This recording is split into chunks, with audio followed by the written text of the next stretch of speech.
Item ಯಾವುದೇ ಇರಲಿ try ಮಾಡಿ ಆಚಿ ಚಿಕನ್ ಮಸಾಲಾ. ಸರ್, ಈಗ ಈ ಟ್ರಂಪ್ ಅಂತೂ ಒಂಥರ ಹುಚ್ಚಿನ ಥರ ಹೇಳಿಕೆಯನ್ನು ಕೊಡ್ತಾ ಇರುವಂಥದ್ದು. ಅಂದರೆ ಟ್ರಂಪ್ ಅವರ ಸ್ಟೇಟ್ಮೆಂಟ್ಗೆ ಇರಾನ್ ಅಂತೂ 3 ಕಾಸಿನ ಕಿಮ್ಮತ್ತು ಕೊಡ್ತಾ ಇಲ್ಲ.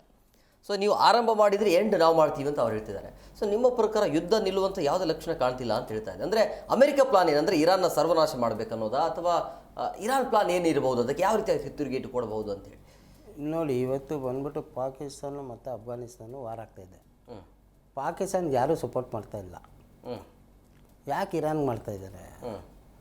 ಇವ್ರು ಕೊಬ್ಬು ಇಳಿಸೋಕ್ಕೆ, ಅಮೇರಿಕಾದ ಕೊಬ್ಬು ಇಳಿಸೋಕ್ಕೆ ಇವರೆಲ್ಲರೂ ಡೈರೆಕ್ಟು ಇಂಡೈರೆಕ್ಟಾಗಿ ಇವ್ರಿಗೆ ಸಪೋರ್ಟ್ ಮಾಡಿ 4000 ಕಿಲೋಮೀಟ್ರ್ನಲ್ಲಿ ಇರೋಂಥ ಒಂದು ಸಿಟ್ನಿನ ಇವ್ರು ಹೋಗಿ ಹೊಡಿತಾರೆ ಅಂದರೆ ಅಲ್ಲಾಡ್ಬಿಟ್ಟಿದೆ. ಅದ್ರೋಗಿದೆ ಅಮೇರಿಕಾ. ಇವತ್ತಿನ ದಿವಸ ಏನಂದರೆ ಒಂದು ಇವ್ರು ಮುಗಿಬೇಕು, ಇಲ್ಲಾಂದ್ರೆ ಅವ್ರು ಮುಗಿಬೇಕು. ಇವರಿಂದ ಎಲ್ಲರೂ ಇಡೀ ಪ್ರಪಂಚದಲ್ಲಿರೋಂಥ ಎಲ್ಲ ದೇಶಗಳು ಇವ್ರ ಥ್ರೂ ಬಾಣ ಬಿಡ್ತಾ ಇದ್ದಾರೆ ಅಮೇರಿಕಾ ಮೇಲೆ. ಗ್ಯಾರಂಟಿ ಅಮೇರಿಕಾ ಇದರಿಂದ ಬುದ್ಧಿ ಕಲಿಯುತ್ತೆ, ಅವರೇ ಸರೆಂಡರ್ ಆಗ್ತಾರೆ. ಇಷ್ಟಂತೂ ಸರೆಂಡರ್ ಆಗೋಕ್ಕೆ ಪ್ರಯತ್ನ ನಡೀತಾ ಇದೆ. ನಾವು ನೋಡಿದ್ವಿ ಅಂದರೆ ಇದು ಪಾಕಿಸ್ತಾನ ಮಧ್ಯಪ್ರವೇಶ ತಂದಿತ್ತಲ್ಲ, ಅಮೇರಿಕನೇ ಅದು ಮನವಿ ಮಾಡಿ. ಹೌದು. ಈಗ ಅಮೇರಿಕಾಗೆ ಯಾರನ್ನ ಬಂದು ಕೇಳ್ಕೊಳ್ತಾರೆ ಅಂತ ಕಾಯ್ತಾರೆ. ಯಾರೂ ಕೇಳಲ್ಲ, ಹೋಗ್ಬಿಟ್ಟು ನಿಲ್ಲಿಸಪ್ಪ ಅಂತ. ಅವನೇ ಕ್ಷಮೆ ಕೇಳಬೇಕು, ಅವನೇ ನಿಲ್ಲಿಸ್ಬೇಕು, ಅವರೇ ಮಾಡಬೇಕಾಗತ್ತೆ. ಈ ಒಂದು ಪರಿಸ್ಥಿತಿ ಅಂತೂ ಬಂದೇ ಬರುತ್ತೆ. ಯಾವತ್ತಿನ ದಿವಸ ಒಬ್ಬ ದೊಡ್ಡ ರಾಜ ನಾವು ನೋಡಿದ್ದೀರಿ ಹಿಸ್ಟ್ರಿಗಳಲ್ಲಿ, ತುಂಬ ಬಲವಾಗಿರೋಂಥ ಒಂದು ರಾಜ್ಯ ದೇಶ ನಾನು ಗೆದ್ದೇ ಗೆಲ್ತೀನಿ ಅಂತ ಓದನ್ನು ಸೋತಿ ಮಣ್ಣುಮುಕ್ಕಿ ಬಂದಿರೋಂಥದ್ದು ಎಷ್ಟೋ ಉದಾಹರಣೆಗಳಿದೆ. ಅದೇ ರೀತಿಯೇ ಇವತ್ತು ಮಾಡ್ತಾ ಇರೋದು ಟ್ರಂಪ್. ನಾನು ಗೆದ್ದು ಬಿಡ್ತೀನಿ, ನನ್ನ ಹಿಡಿತದೆಲ್ಲ ಇದೆ, ಬೇರೆ ಥರ ಇತ್ತು. ಖಮೇನಿಯನ್ನ ಹೊಡೆದು ಬಿಸಾಕಿದ್ರೆ ಮುಗಿದೋಯ್ತು ಅನ್ನೋ ಥರ ಇತ್ತು ಲೆಕ್ಕಾಚಾರ. ಹೌದು. ಬಟ್ ಈಗ ಹಂಗಲ್ಲ, ಉಲ್ಟಾ ಆಗಿದೆ. ಉಲ್ಟಾ ಆಯಿತು. ಇಡೀ ಪ್ರಪಂಚದವರು ಅವ್ರ ವಿರುದ್ಧವಾಗಿ ನಿಂತಿದ್ದಾರೆ. Yes sir. ನರಸಿಂಹ ಸರ್, ಈಗ ಪರ್ಯಾಯ ವ್ಯವಸ್ಥೆ ಏನಾದರೂ ಇದೆಯಾ? ಆಟೋ ಬದಲಾಗಿ ಬದುಕನ್ನು ಕಟ್ಕೊಳ್ಳೋಕ್ಕೆ ಏನಾದರೂ ವ್ಯವಸ್ಥೆ ಮಾಡಬಹುದು ಆಟೋ ಚಾಲಕರು? ಸರ್, ಏನು ಚಾನ್ಸಸ್ಸೇ ಇಲ್ಲ ಸರ್. ಯಾಕಂದರೆ ಅದನ್ನೇ ಕಲ್ತ್ಕೊಂಡಿರೋದ್ರಿಂದ ಪರ್ಯಾಯ ವ್ಯವಸ್ಥೆ ಡ್ರೈವಿಂಗ್ ಡಿಪಾರ್ಟ್ಮೆಂಟಿಗೆ ಬಂದ ಮೇಲೆ ಬೇರೆ ವ್ಯವಸ್ಥೆಗಳೇ ಆಗಲ್ಲ. ಯಾಕಂದರೆ ಈ ಡ್ರೈವಿಂಗು ಅಂತ ಕಲ್ತ ಮೇಲೆ ಕಲ್ತಿರೋ ವಿದ್ಯೆನ ಬಿಟ್ಟು ಬೇರೆ ವಿದ್ಯೆಗೆ ಹೋಗಿ ಅವನ ಪರ್ಯಾಯ ವ್ಯವಸ್ಥೆ ಹುಡ್ಕೋ ಅಷ್ಟರಲ್ಲಿ ಅವನಿಗೆ ಆಲ್ರೆಡಿ ಏಜ್ ಬಾರ್ ಆಗಿರುತ್ತೆ. ಯಾಕಂದರೆ ಎಲ್ಲದಕ್ಕೂ ಚಿಕ್ಕ ವಯಸ್ಸಾದರೆ ಅವ್ರು ಏನಾದರೂ ಮಾಡ್ಬೋದು.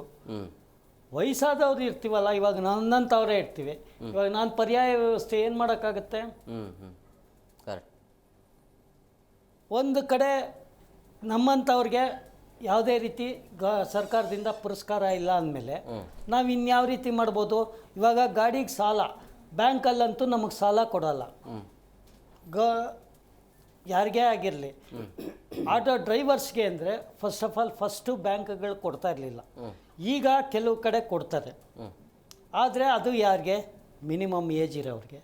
ನಮ್ಮಂಥವ್ರಿಗೆ ನಾವೇನು ಮಾಡಬೇಕು? ನಾವು ಅವತ್ತಿಂದ ಏನು ಸಂಪಾದನೆ ಮಾಡಿದ್ವಿ ಆ ಸಂಪಾದನೆ ಉಳಿಸ್ಕೊಂಡಿದ್ದೀವಿ ಅನ್ಕೋಬಹುದು. ಆದರೆ ಅದಕ್ಕೆ 108 ಖರ್ಚುಗಳು ಬಂದೇ ಇರುತ್ತಲ್ಲ. ಸಂಸಾರ ಅಂದಮೇಲೆ ಖರ್ಚುಗಳು ಬರದೇ ಇರುತ್ತಾ?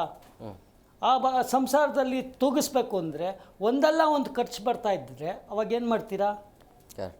ಒಂದು ಪೇಷಂಟ್ ಬಂದ ಅಂದರೆ ಮಿನಿಮಮ್ ಆಗಿ ಇವಾಗ ಒಂದು ಇನ್ಶೂರೆನ್ಸ್ ಇದ್ದರೆ ಅವನಿಗೆ ಯಾವ ರೀತಿ ರೆಸ್ಪೆಕ್ಟ್ ಕೊಡ್ತಾರೆ, ಅದೇ ಇನ್ಶೂರೆನ್ಸ್ ಇಲ್ಲ ಅಂದರೆ ಅವ್ನಿಗೆ ಯಾವ ರೀತಿ ಕೊಡ್ತಾರೆ? ಗೌರ್ಮೆಂಟ್ ಹಾಸ್ಪಿಟ್ಲ್ಗೆ ಹೋದರೆ ರೇಷನ್ ಕಾರ್ಡ್ ತೊಗೊಂಡೋದ್ರೆ ಆಟೋ ಡ್ರೈವರ್ ರೇಷನ್ ಕಾರ್ಡ್ನು ಕ್ಯಾನ್ಸಲ್ ಮಾಡಬೇಕು ಅಂತ ಒಂದಷ್ಟು ದಿವಸ ಅನೌನ್ಸ್ ಆಗಿತ್ತು. ಆ ರೇಷನ್ ಕಾರ್ಡು ಕಿತ್ಕೊಂಡ್ರೆ ಇವಾಗ ಅವ್ನು ಬದುಕೋದು ಹೆಂಗೆ?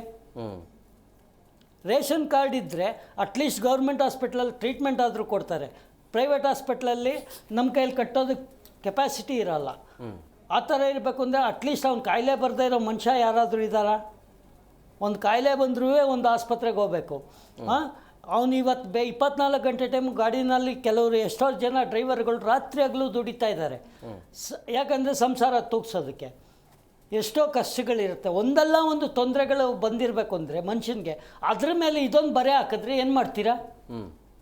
ಈ ಬರೆ ಮೇಲೆ ಬರೆ ಬಿದ್ದರೆ ಮನುಷ್ಯ ಯಾವುದು ಪರ್ಯಾಯ ವ್ಯವಸ್ಥೆ ಕಂಡಿಡ್ಕೊಳ್ಳೋಕ್ಕಾಗತ್ತೆ?